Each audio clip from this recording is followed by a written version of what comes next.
Hello everyone.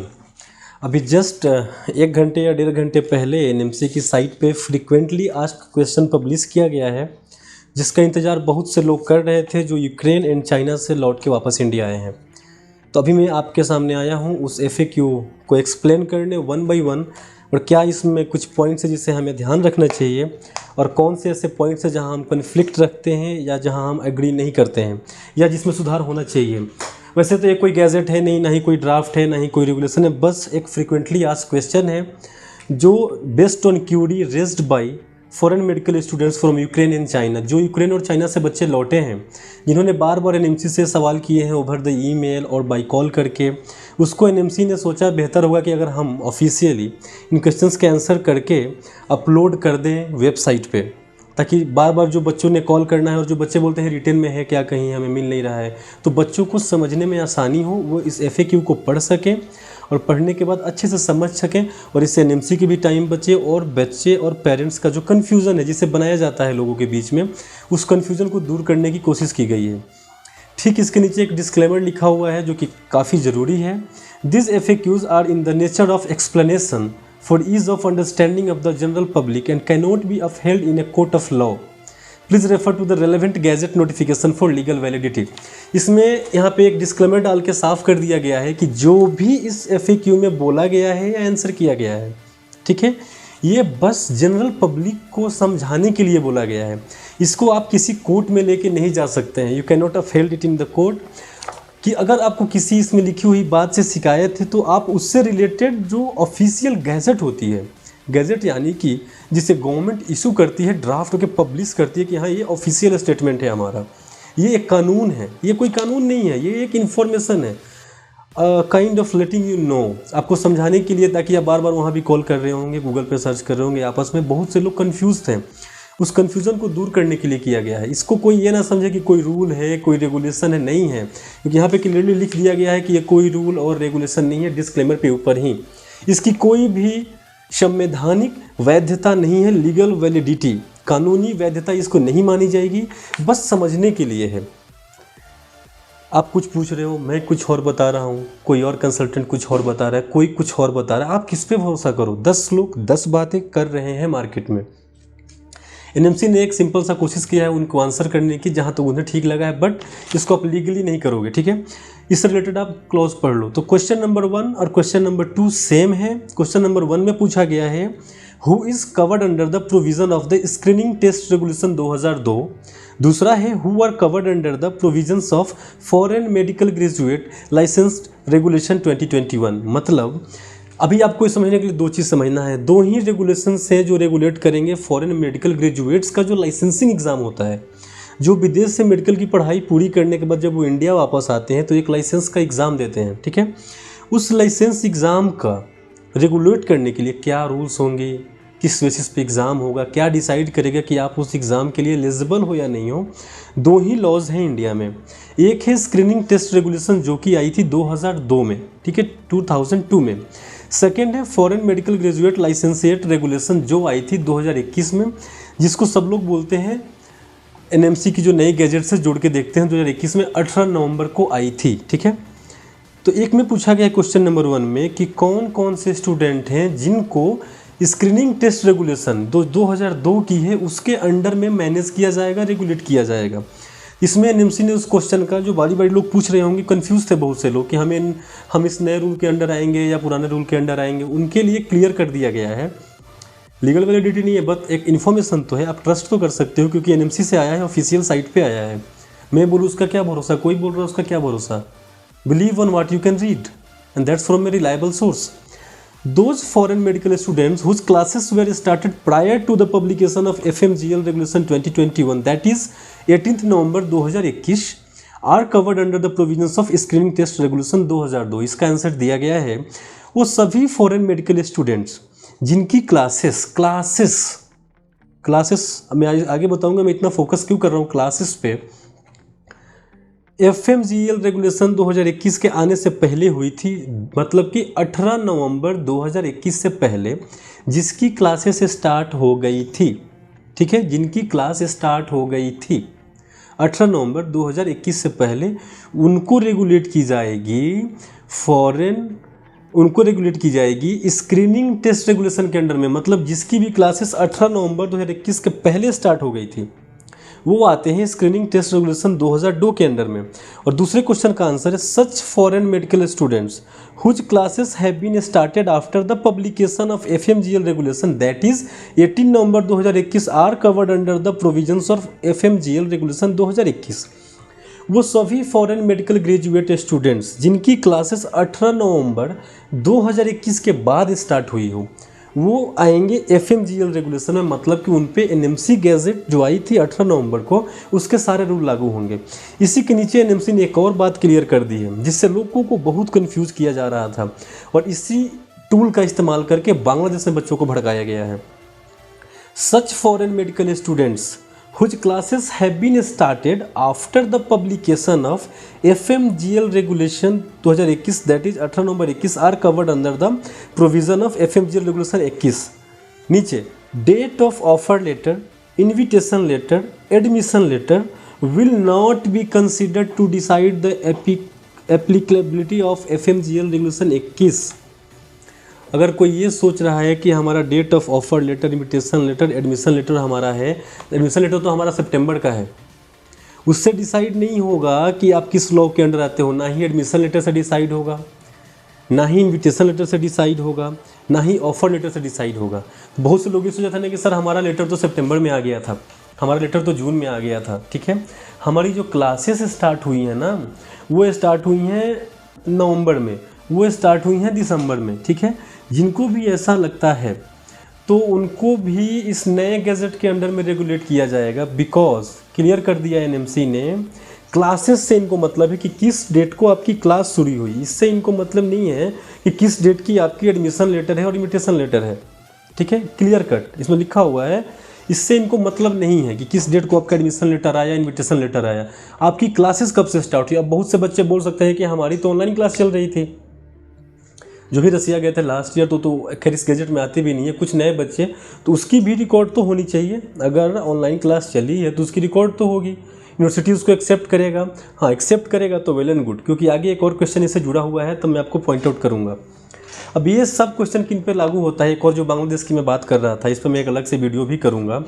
सारे बच्चे जिनका एडमिशन 2021 में हुआ था बांग्लादेश में, वो 2022 में गए हैं बांग्लादेश अभी 10-15 दिन पहले। ठीक है, 10-15 दिन पहले उन सबको बोला जा रहा था कि आपका एडमिशन लेटर जो है ना ये पहले 21 का है तो आप उस लॉ में आते हैं, क्योंकि नए NMC गैजेट के तहत तो बांग्लादेश सारे रूल्स को फॉलो ही नहीं करता, वो वैलिड ही नहीं है। लेकिन अब इससे क्लियर हो गया कि नहीं, जिस दिन आपकी इमिग्रेशन हुई, जिस दिन आप गए हो ना, अब उसको काउंट किया जाएगा। तो जो भी बच्चे अभी गए हैं बांग्लादेश सब आते हैं न्यू गैजेट के अंडर में, और उसके अंडर में बांग्लादेश मेडिकल काउंसिल के जो रूल्स हैं वो स्ट्रिक्ट हैं और वो वैलिड नहीं होगा इंडिया में। तो जो बात हम पहले से आपको वार्न कर रहे थे। क्वेश्चन नंबर 3 में है to whom is NMC public notice number NMC 20659 legal 2022 UGMEB dated जो 28 जुलाई 2022 एप्लीकेबल। जो NMC पब्लिक नोटिस आई थी 28 जुलाई 2022 को किस पे लागू होंगे, कौन सी नोटिस में बताता हूँ।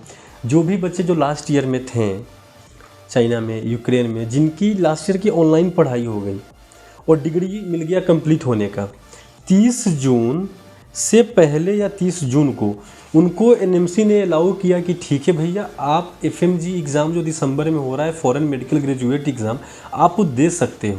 ठीक है, अपीयर हो जाओ। अगर आप क्वालिफाई कर जाते हो तो 2 साल का क्लिनिकल रोटेशन आपका करेगा, समझ लीजिए इंटर्नशिप करेगा, और आपकी वैलिड हो जाएगी। क्योंकि आपने लास्ट ईयर ऑनलाइन पढ़ा जहाँ सब प्रैक्टिकल ही होता है, तो आपको प्रैक्टिकल नॉलेज नहीं मिला है, तो उसकी भरपाई करने के लिए आप 2 साल का इंटर्नशिप इंडिया में करोगे तो आपको जो प्रैक्टिकल छूटा है वो मैनेज हो जाएगा, तो आप वैलिड हो जाओगे। ये किस पे लागू होता है, इसमें लिखा है कि it is applicable to Indian students who were in the last year of their undergraduate medicine course, जो अपने अंडर ग्रेजुएट मेडिसिन कोर्स के लास्ट ईयर में थे, अंतिम। ठीक है, 5 ईयर प्रोग्राम है तो 5वें साल में, 6 ईयर तो 6ठे साल में, but had to leave their foreign medical institute due to कोविड-19 Russia Ukraine war etc and return to India and have subsequently completed their studies and granted certificate of completion of course degree by their respective institute on or before 30 June 2022। यानी कि जो भी बच्चे अपने last year में थे under graduate course के किसी भी कॉलेज में, कोविड-19 की वजह से या रशिया यूक्रेन वार की वजह से, जिन्हें वहाँ से वापस इंडिया आना पड़ा और बाकी पढ़ाई ऑनलाइन करना पड़ा, और यूनिवर्सिटी ने उन्हें डिग्री कंप्लीट होने की सर्टिफिकेट दे दी। 30 जून से पहले वो सर्टिफिकेट मिला हो या 30 जून को मिला हो, ठीक है, या 30 जून को मिला हो, तो वो इस रूल के अंडर आते हैं। वो बिल्कुल एफएमजी एग्ज़ाम दे सकते हैं, जिसपे कि पहले एनएमसी ने रोक लगाई थी कि हम नहीं मानेंगे लास्ट ईयर की ऑनलाइन एजुकेशन। इस पे सुप्रीम कोर्ट में केस चला और सुप्रीम कोर्ट का वर्डिक्ट आया कि नहीं, देने दीजिए। 2 साल का, ठीक है, आपको क्लिनिकल से दिक्कत है कि इनकी क्लिनिकल नहीं हुई है, इन्होंने प्रैक्टिकल नहीं किया है, तो आप 2 साल का करवा लीजिए, ठीक है। तो ये सुप्रीम कोर्ट का आदेश था। तो एनएमसी बोलती है 30 जून या उसके पहले। फिर इसके बाद एक और क्वेश्चन है, इसी से जुड़े हुए 2 क्वेश्चन अभी आएंगे।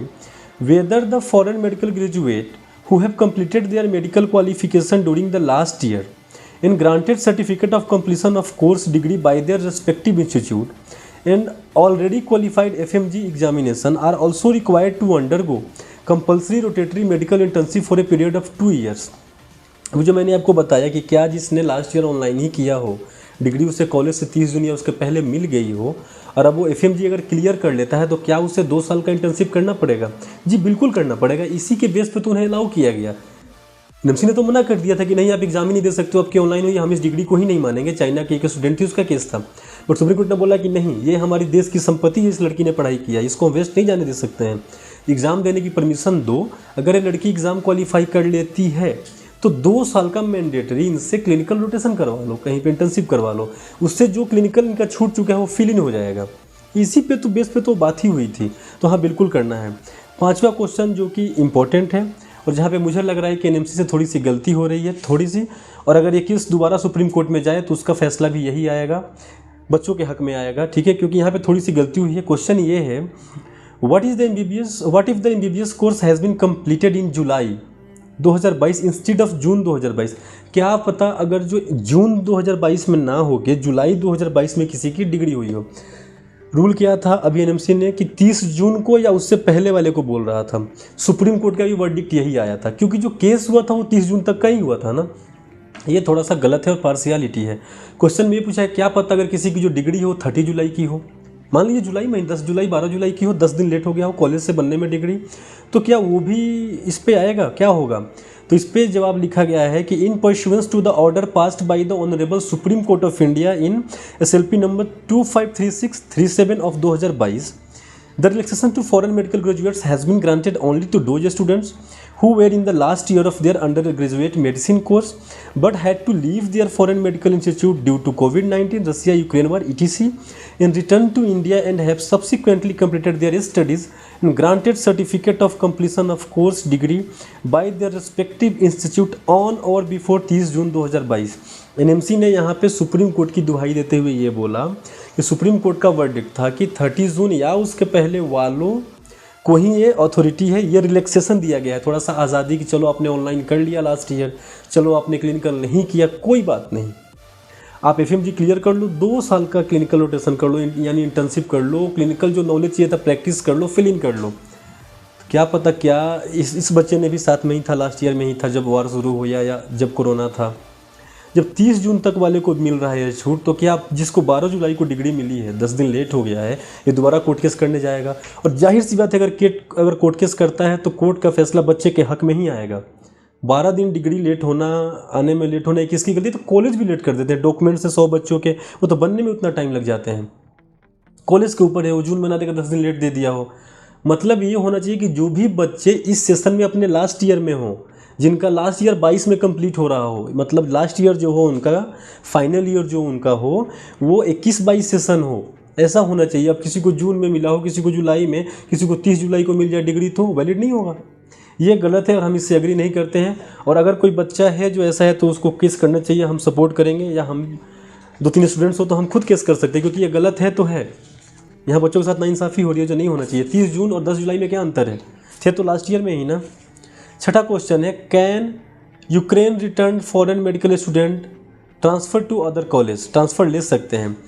इसमें क्लियरली लिखा है, as regard foreign medical students covered under screening test regulation 2002, there is no clause regarding transfer in the regulation, as such there are no restriction on transfer so long as other criteria let down in screening test regulation 2002 are fulfilled. इसमें बोला गया है कि जो बच्चे 18 नवंबर से पहले जिनकी क्लास शुरू हो गई है, 18 नवंबर से पहले वो आते हैं स्क्रीनिंग टेस्ट रेगुलेशन 2002 के अंदर में। उसमें ट्रांसफ़र को लेके कोई भी रूल्स नहीं है, इसलिए उनके ट्रांसफ़र पे कोई भी रोक टोक नहीं है। जो भी बच्चा अभी second year, third year, fourth year, fifth year, sixth year में है, उनके लिए उस समय ट्रांसफ़र का कोई रूल था ही नहीं, ठीक है। उन पे ऐसा कोई रोक टोक लागू हो ही नहीं सकता है। बस ये देख लें कि स्क्रीनिंग टेस्ट रेगुलेशन में जो जो बातें लिखी हुई हैं उसको फॉलो कर रहा हो 2002 वाले में। अगला वीडियो हम स्क्रीनिंग टेस्ट रेगुलेशन 2002 के ऊपर ही करेंगे पूरे डिटेल में, ताकि आपको समझा सके कि उसमें क्या क्या बातें हैं। उन पे कोई रोक टोक नहीं है ट्रांसफ़र के लिए, ठीक है, बट बाकी रूल्स फॉलो होने चाहिए। जिन बच्चों का क्लास 18 नवंबर के बाद स्टार्ट हुआ है वो ट्रांसफ़र नहीं ले सकते हैं, क्योंकि न्यू गैजेट में हमारे लिखा हुआ है कि आपकी पूरी की पूरी कोर्स एक ही यूनिवर्सिटी से होनी चाहिए, एक ही कॉलेज में, उसी कॉलेज से आपकी इंटर्नशिप होनी चाहिए। तो इस नए लॉ के तहत 18 नवंबर के बाद जिनका क्लास हुआ है उनकी ट्रांसफ़र वैलिड नहीं है। और इस बात से हम अग्री भी हैं, जिसने 6 महीने क्लास किए हैं। जो 18 नवंबर के बाद गया यानी दिसंबर में फैम में लड़ाई शुरू हो गई, 2 महीने में उन्होंने क्या ही क्लास किया होगा कि उन्हें ट्रांसफ़र दिया जाए। उन्हें तो न्यू एडमिशन ही लेना चाहिए। ये एनएमसी का बात बिल्कुल सही है, कोई नो इश्यूज़ यहाँ पे। कोई अगर खिलाफ है उसको तो गलती कर रहा है, ठीक है। एक और क्वेश्चन है, can transfer be taken from 6 year course to 5 year course. क्या 6 साल था यूक्रेन में, ठीक है, अब वहाँ से बच्चे अगर चाहे तो क्या कजाकिस्तान के 5 ईयर प्रोग्राम में ट्रांसफ़र ले सकते हैं।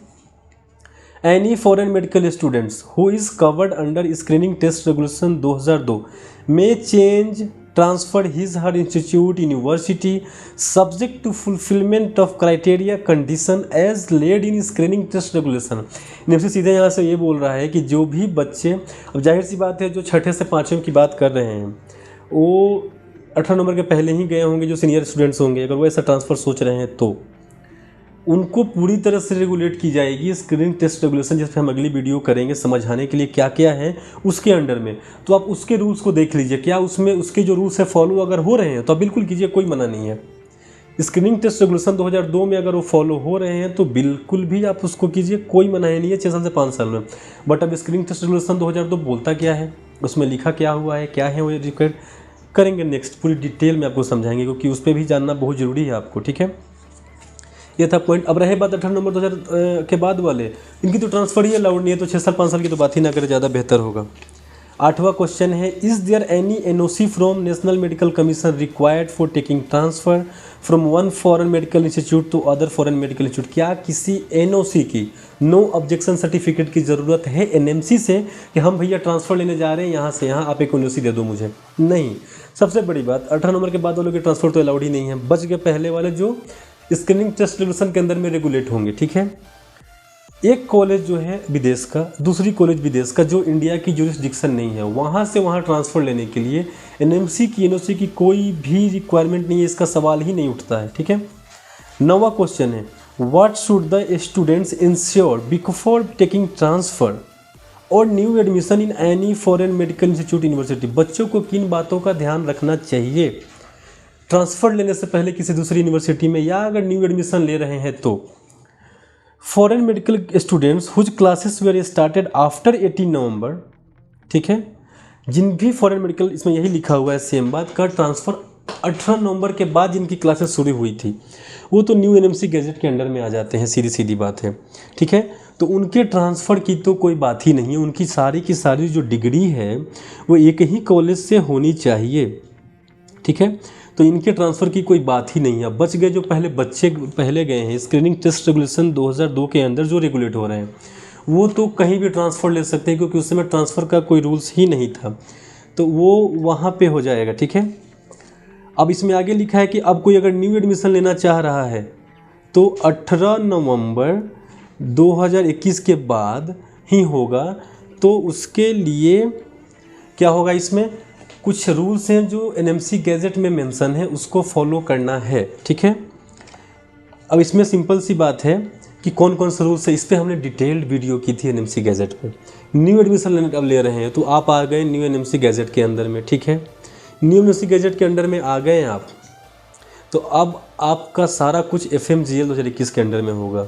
पुराने जो बच्चे हैं वो स्क्रीनिंग टेस्ट के अकॉर्डिंग ट्रांसफ़र लेंगे, उन्हें क्या देखने की ज़रूरत है क्या नहीं, उसमें लिखा है, उसमें कोई रूल ही नहीं है ट्रांसफ़र को लेके, ठीक है। फिर भी कुछ क्राइटेरिया हैं जो फुलफ़िल होने चाहिए। नए बच्चों का जो ट्रांसफ़र होगा वो FMGL यानी कि नए NMC गैजेट है, इसके अंदर तो ट्रांसफ़र अलाउड ही नहीं है, तो वो सवाल ही ख़त्म हो गया। अब बात करते हैं न्यू एडमिशन की। इसके लिए हमने डिटेल्ड वीडियो की थी NMC गैजेट की, वही बातें यहाँ भी लिखी हुई है। 54 महीने थ्योरी, 12 महीने की इंटर्नशिप सेम कॉलेज से, कम्प्लीटली इंग्लिश में पढ़ाई होनी चाहिए। 54 महीने की थ्योरेटिकल होनी चाहिए, 12 महीने की प्रैक्टिकल सेम कॉलेज से, इंटर्नशिप होनी चाहिए, कम्प्लीटली इंग्लिश मीडियम होना चाहिए। कुछ सब्जेक्ट हैं जो शेड्यूल 1 में मेंशन है न्यू NMC गैजेट के, ठीक है, वो सब्जेक्ट्स की पढ़ाई आपको होनी चाहिए, ठीक है। इसमें एक जो 5वां लाइन है थोड़ा कॉन्ट्राडिक्टरी है इस पर, अगर क्योंकि अब है तो लीगल तो है नहीं, वैलिडिटी इसकी लिखा हुआ है ऊपर, तो इस पर हम उतना गौर नहीं करेंगे, बट इन्होंने अपनी स्टेटमेंट चेंज की है थोड़ी सी। इसमें लिखा हुआ है respective professional regulatory body which is competent to grant license to practice medicine in their respective country in which the medical degree is awarded grants registration to foreign medical students and is at par with the license to practice medicine given to citizen of that country। इसका मतलब हुआ कि जो भी respective regulatory body है उस country की, जिस भी कंट्री में आप पढ़ाई कर रहे हैं, जिसको अधिकार है आपको लाइसेंस देने का अधिकार, यहाँ पे उसकी एलिजिबिलिटी की बात कर दी, विच इज़ कम्पेटेंट। इंडिया में NMC को अधिकार है, NMC कम्पेटेंट है हमें लाइसेंस देने के लिए, पाकिस्तान में PMC कम्पेटेंट है, बांग्लादेश में BMDC कम्पेटेंट है, हर कंट्री में कोई ना कोई है जो कम्पेटेंट है लाइसेंस देने के।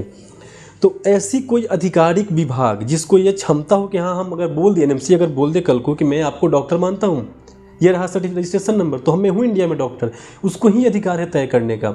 यही बोल रहा है कि जिस भी विभाग को अधिकार है तय करने का वो आपको लाइसेंस दे एज ए डॉक्टर, वही लाइसेंस दे सेम टू सेम जो वहाँ के लोकल लोगों को मिल रहा हो।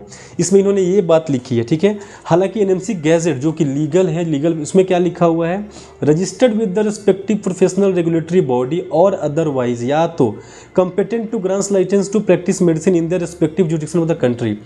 इसका मतलब मैं पहले भी बार बार समझा चुका हूँ जो NMC गैजेट में लिखा है। इसका मतलब ये होता है या तो आप रजिस्टर्ड हो जाओ, और यहाँ लगा हुआ है कम्पेटेंट टू ग्रांट लाइसेंस, यहाँ स्टूडेंट की एबिलिटी की बात हो रही है, स्टूडेंट की कैपेसिटी की बात हो रही है कि क्या स्टूडेंट इतना एलिजिबल है, इतना कैपेबल है कि उसको वहाँ पे लाइसेंस दे। ऐसा है अगर रसिया में जैसे है कि बच्चा पढ़ाई किया है, एक यदि तात्स्या का एग्ज़ाम क्लियर कर लेता है तो उसको लाइसेंस मिलेगा सेम टू सेम जो लोकल बच्चों को मिलता है, ठीक है। मतलब कि एक एग्ज़ाम क्लियर करना पड़ेगा लेकिन मिलेगा, है कम्पेटेंट तो वैलिड है। बट इसमें यही बात इन्होंने घुमा दिया है, पूरा मतलब बदल दिया है। ये भी एक कंट्राडिक्टरी पॉइंट है, यहाँ पे कॉन्फ्लिक्ट है। लेकिन जबकि हालांकि ये लीगल वैलिडिटी इस डॉक्यूमेंट की कुछ भी नहीं है, तो हम इसको नज़रअंदाज करेंगे क्योंकि लीगल वैलिडिटी तो इसकी है, NMC गैजेट की है, तो हम इसकी बात करेंगे ना। क्वेश्चन नंबर 10 है जो बहुत जोरों शोरों पे चल रहा है यूक्रेन में। कुछ कॉलेज वहाँ के जो है बोले कि हम अपना ब्रांच खोल रहे हैं पोलैंड में, हम अपना ब्रांच खोल रहे हैं जॉर्जिया में, हम आपको कहीं नहीं जाना है, आपको यूक्रेन भी नहीं आना, आपको पोलैंड आना है, आपको जॉर्जिया आना है। इसको ये लोग बोल रहे हैं मोबिलिटी प्रोग्राम चला रहे हैं। मतलब बच्चे हमारे हाथ से जाए नहीं, प्रॉफिट हमारे हाथ से जाए नहीं, बाई हुक और बाई क्रुक प्रॉफिट हमारे हाथ में होना चाहिए, इनका ये इंटेंशन है, ठीक है। बाई हुक और बाई क्रुक प्रॉफिट नहीं जाने देना है। National Medical Commission does not approve any such programme. National Medical Commission ऐसे किसी भी प्रोग्राम को नहीं मानता है। काम खत्म, जाना ही नहीं है, वो खत्म हो गया मोबिलिटी। जो करा रहे अपने प्रॉफिट के लिए। ये कॉलेज को आप किसी कॉलेज से पूछो, यूक्रेन एम्बेसी जो गवर्नमेंट से पूछो, वो उनकी भी ऑफिशियल नहीं है मोबिलिटी प्रोग्राम, ये कंसल्टेंट्स कर रहे हैं, ना कि कॉलेज कर रहा है, ठीक है। और यही बात है नेशनल मेडिकल कमीशन ने बोल दिया कि ये प्रूव नहीं करता है। अगला क्वेश्चन है, can Ukraine return foreign medical students be accommodated in Indian medical college, जो बहुत हाइप में है, बहुत लोग मांग कर रहे जंतर मंतर पे। उन्हें तो पहली बात ये मांग करनी ही नहीं चाहिए, ये हमारे स्टूडेंट्स के साथ मजाक हो रहा है। हमारे स्टूडेंट्स की इमोशन का, हमारे स्टूडेंट्स के पेरेंट्स का इमोशन का फ़ायदा उठाया जा रहा है। कैसे कि चलिए जंतर मंतर बैठते हैं और इंडिया में सीट मांगते हैं। जिस दिन यूक्रेन को मिलेगा चाइना को भी मिलेगा, चाइना के बच्चों को। उस दिन जिन बच्चों का नीट में 500 नंबर आया है उन्हें भी मिलना चाहिए। 200-250 नंबर किसी की है अगर मान लेते हैं, we are not judging somebody on based on the marks. उनको यूक्रेन से लौटे हैं, उनकी एक ही क्वालिटी है कि आप यूक्रेन पढ़ने गए थे। अगर इंडियन गवर्नमेंट उन्हें इंडिया में सीट देगी तो जो बच्चे चाइना से हैं उन्हें क्यों नहीं देगी? वो भी तो चाइना पढ़ने गए हैं। जिन बच्चों का 500 मार्क्स नीट में है उन्हें क्यों नहीं देगी? उनका अधिकार नहीं है? अधिकार तो सबका बराबर है। सिर्फ यूक्रेन चले जाने से क्या किसी का अधिकार ज़्यादा हो गया? रशिया ने यूक्रेन पर अटैक कर दिया, इससे अधिकार ज़्यादा हो गया? ये मांग ही सरासर गलत है। ये मांग करके ही आप लोगों ने इतना टाइम वेस्ट किया, हमारे बच्चों के इमोशन से खेला और क्या आउटकम निकला? कुछ ना ही कुछ निकलेगा। सीधे इसका आंसर दिया है नो, नहीं मिलेगा, खत्म। कहाँ से मिलेगा? ऐसा कोई रूल ही नहीं, नया कानून बनेगा क्या? बच्चों को छोड़ दिया जाए, राहत से उनकी करियर बनने दिया जाए, बच्चे कहीं सेटल हो, अपना अपना अलग अलग कॉलेज में ट्रांसफ़र लें और पढ़ाई करें। झूठ मूठ का स्ट्राइक से क्या इंडिया में सीट मिलनी है? ये तो गैर संवैधानिक बात है, इलीगल बात है, इसको ध्यान देने वाली बात है, ठीक है। इससे बहुत लोग इसका यूज़ कर रहे हैं, नहीं होना है। इसकी जगह आपकी मांग क्या होनी चाहिए थी? जो आपने इतना टाइम वेस्ट किया जंतर मंतर पे ऑनलाइन कैंपेन करके इंडिया में सीट लेने के लिए, आपको पता है क्या मांगना चाहिए था? अगर आपको सही में यूक्रेन के बच्चों की भलाई चाहिए थी, तो जो हमारे इंडियन बच्चे यूक्रेन में पढ़ रहे थे, कि हमारे बच्चों का ट्रांसक्रिप्ट क्यों नहीं मिल रहे हैं कॉलेज से, एम्बेसी से ये मांग करनी चाहिए थी। एम्बेसी इसमें मदद करेगी ना आपकी, गवर्नमेंट इसमें मदद करेगा ना, गवर्नमेंट आपको वहाँ से अधिकार दिलाएगा, जो सही है सो सही। गवर्नमेंट ये थोड़ी करेगा आपके लिए गलत काम कि आपको इंडिया में सीट दे देगा। ये मांग ही गलत रख रहे हो, मांग सही रखेंगे तो गवर्नमेंट कुछ करेगी ना। अब तो कुछ ऐसा मांग रहे हैं जिसकी कोई मतलब ही नहीं है, बेसलेस बात है, बस क्राउड इकट्ठा करना है, भीड़ इकट्ठा, कोई फायदा। ये अपना दिन, एक एक मिनट हमारे लिए इंपॉर्टेंट है, बर्बाद हो रहा है, एक एक दिन बर्बाद हो रहा है। स्टूडेंट्स का क्या है, ये तो भोले भाले हैं, जो बोलता है इनको लगता है कि हमारे लिए बात कर रहे हैं, उनके पीछे खड़े हो जाते हैं। बात करने वाले ही इसका फ़ायदा उठाते हैं, ठीक है। आपको मांगना चाहिए कि हमें ट्रांसक्रिप्ट क्यों नहीं मिल रही है, हमारे ट्रांसक्रिप्ट के लिए पैसे क्यों मांगे जा रहे हैं, ये है रियल मांग। अब हर कॉलेज में यूक्रेन के ट्रांसक्रिप्ट के लिए कहीं $800, कहीं $1000, कहीं $1500, कहीं $2000 बच्चे से लिए जा रहे हैं। इस पर किसी ने आवाज़ उठाई? अभी तक एक बंदे ने किसी ने आवाज़ उठाई हो? क्योंकि ये गलत हो रहा है। ट्रांसक्रिप्ट के लिए कोई चार्जेस नहीं होने चाहिए, क्योंकि हमने फ़ी दिया है, वहाँ पे 3 साल पढ़ाई किया है, फ्री में पढ़ाया। आपने स्कॉलरशिप देकर पढ़ाया है क्या? फ़ी दिया है हमने, सेल्फ स्पॉन्सर्ड स्टूडेंट्स हैं। तो जो ट्रांसक्रिप्ट है ना, हमने जो 15 लाख रुपए दिए हैं, 20 लाख उसका रिजल्ट है, आउटकम है। हमने 20 लाख दिया सिर्फ उस ट्रांसक्रिप्ट के लिए, फिर अभी आपको मैं 1.5 लाख किस बात का दूँ? इस पर किसी ने आवाज़ नहीं उठाया। ट्रांसक्रिप्ट मिले, इस पर किसी ने नहीं उठाया। आवाज़ किस पे उठाया गया है, किस बात पे उठाया गया है? तो इंडिया में सीट चाहिए, बेसलेस, क्योंकि यहाँ पे ज़्यादा समर्थन आएंगे ना, ज़्यादा भीड़ लगेगा लोगों कि इंडिया में सीट मिल जाएगा। हालांकि मिलेगा नहीं। आप बैठ के सोचो, किसी कॉलेज में क्या सीट खाली है? हाँ, एक्स्ट्रा सीटें ऐड करने के लिए सांसद का सेशन लगाना पड़ेगा, ठीक है, उतनी कैपेसिटी बढ़ानी पड़ेगी, कि उतना एकोमोडेशन करना पड़ेगा। क्या पॉसिबल है? क्या रूल्स भी कोई चीज़ होती हैं? हाँ, अगर लेकिन सब हटा देते हैं, मिल जाए आपको, किसी भी करके कुछ दे दिया जाए, तो चाइना वालों को क्यों ना दिया जाए, जो बच्चे चाइना में पढ़ाई कर रहे हैं। जिन बच्चों का 500 मार्क्स आया है, 580 मार्क्स आया, उनको क्यों ना दिया जाए? तो इसका मतलब Indian government 20 lakh medical seat एक साथ लेके आए। यूक्रेन में पढ़ाई करना इज़ नॉट ए क्वालिटी। हाँ चलो, मजबूरी है हमारी, इसको क्वालिटी की तरह रख के हम ब्लैकमेल नहीं कर सकते ना गवर्नमेंट को। सही क्वेश्चन मांग कीजिए, ट्रांसक्रिप्ट से रिलेटेड सही क्वेश्चन उठाइए, रिप्लाई आएगा, मदद मिलेगा। 12 क्वेश्चन है। List of foreign medical institute university which are approved by National Medical Commission. वो कौन कौन सी कॉलेज है विदेश की जिसे एनएमसी ने अप्रूव किया है? तो एनएमसी ना ही किसी कॉलेज को अप्रूव करता है, ना ही से अप्रूव करता है। एफएमजीआर रेगुलेशंस आ चुके हैं, 5 लॉज है सिंपल से। आप उस कॉलेज में जाइए जहाँ फॉलो होता है। किस कॉलेज में? लाइसेंस वाली जो है 54 मंथ्स 12 मंथ्स कम्प्लीटली इंग्लिश, कुछ सब्जेक्ट्स हैं बस। आप खुद डिसाइड कर लीजिए, अपने दिमाग से सोच समझ के चेक करके जाइए। एनएमसी ना अप्रूव करता है, ना डी से अप्रूव करता है। एमसीआई की एक लिस्ट थी कॉलेज की, एनएमसी की नहीं है। सब आप वेबसाइट खोल के देखेंगे, एनएमसी की क्लियरली लिखा हुआ है बात वहाँ पर। एक टॉपिक है, are online classes of foreign medical students return from Ukraine valid? If so for FMG studying in which year? जो बच्चे यूक्रेन में पढ़ाई कर रहे थे, क्या उनकी ऑनलाइन क्लास वैलिड होगी, मान्य होगी? और अगर होगी तो किस ईयर में पढ़ने वाले बच्चों की होगी? लिखा हुआ है आंसर में, foreign medical students are allowed to undergo online classes of theory subjects only which should mandatorily be supplemented by offline practical and clinical training done in the medical university audit affiliated hospital during his MBBS course. हाँ, आपको allowed है online class करने की theory subjects की, उन्हीं, जबकि mandatorily जिस subject की आपने थ्योरी की उसकी प्रैक्टिकल भी कराई गई है उस कॉलेज के हॉस्पिटल में या उसके एफिलिएटेड हॉस्पिटल्स में, जिससे उसकी साठगांठ हो, उसकी प्रैक्टिकल भी होनी चाहिए। और इस दोनों के लिए एक सर्टिफिकेट दे कॉलेज, जबकि हाँ हमने आपको ये थ्योरी कराया या हमने आपको ये प्रैक्टिकल कराया। सिर्फ ऑनलाइन तो वैलिड नहीं होगी। ऑनलाइन किया, फिर वहाँ गए, ऑफलाइन क्लासेस किया, प्रैक्टिकल किया, उसकी सर्टिफिकेट दी कॉलेज ने, तब जाके वैलिड होगी। ईयर की बात यहाँ नहीं की है कि आप करें, जिस भी कॉलेज से ऑनलाइन कर रहे हैं थियोरेटिकल थ्योरी पढ़ाई आप कर सकते हैं, are allowed to undergo. But जो ऑनलाइन पढ़ाई आपने की है ना, उसकी थियोरेटिकल प्रैक्टिकल आपको जाके करनी है उस यूनिवर्सिटी के हॉस्पिटल से या उसके एफिलिएटेड हॉस्पिटल से। यही बात यहाँ लिखा हुआ है कि foreign medical students are allowed to undergo online classes of theory subjects only which should mandatorily be supplemented by offline practical and clinical training done in the medical university or its affiliated hospital during their MBBS course. A certificate issued by foreign medical university for successful completion of offline practical and clinical training is required to be furnished by foreign medical graduate. आप 3 साल online कर लो, 2 साल वहाँ जाके जो अपने online किया उसका क्लिनिकल होना चाहिए और बाकी सारे सब्जेक्ट्स भी पूरे होने चाहिए और बाद में एक सर्टिफिकेट होना चाहिए कि हमने इस कोर्स का क्लिनिकल प्रैक्टिकल यहाँ आके किया है। ठीक है, ऐसा थोड़ी कि हम वहाँ गए ही नहीं, कॉलेज ने प्रैक्टिकल का सर्टिफिकेट बना दिया। इमिग्रेशन भी तो कोई चीज़ होती है ना, किस चीज़ में कितना टाइम लगता है क्लिनिकल करने में सबको पता है। तो इमिग्रेशन भी कुछ है, किस तारीख को आप देश को से बाहर निकले हो, किस तारीख को उस देश में एंटर किए हो, इमिग्रेशन स्टाम्प लगा होगा ना, वो तो देखी जाएगी। तो झूठ आप नहीं बोल सकते हैं, क्लिनिकल होनी चाहिए। अभी यूक्रेन खोलने का कोई चांस है नहीं है। यूक्रेन कब खुलेगा? खत्म हो चुका लड़ाई में यूक्रेन, बचा क्या है? दोबारा उठ खड़े होने में 20 साल लगेंगे। कुछ यूट्यूबर्स को अगर हम वहाँ भेज दें, कुछ वीडियोज़ बनवा दें यूक्रेन में जाके बड़े बड़े कि हाँ यूक्रेन इज सेफ़ नाउ, उससे थोड़ी हो जाता है यूट्यूबर के जाने से और वीडियो बना के सेव करने से। वो तो हमारी एम्बेसी बताएगी। जब हमारी एम्बेसी बोलेगी यूक्रेन इज सेफ़ तो सेफ़, कोई वीडियो यूट्यूबर नहीं बताएंगे सेफ़। एक और क्वेश्चन है, how many years of internship are required to be done by foreign medical students who are governed as per FMGL 21।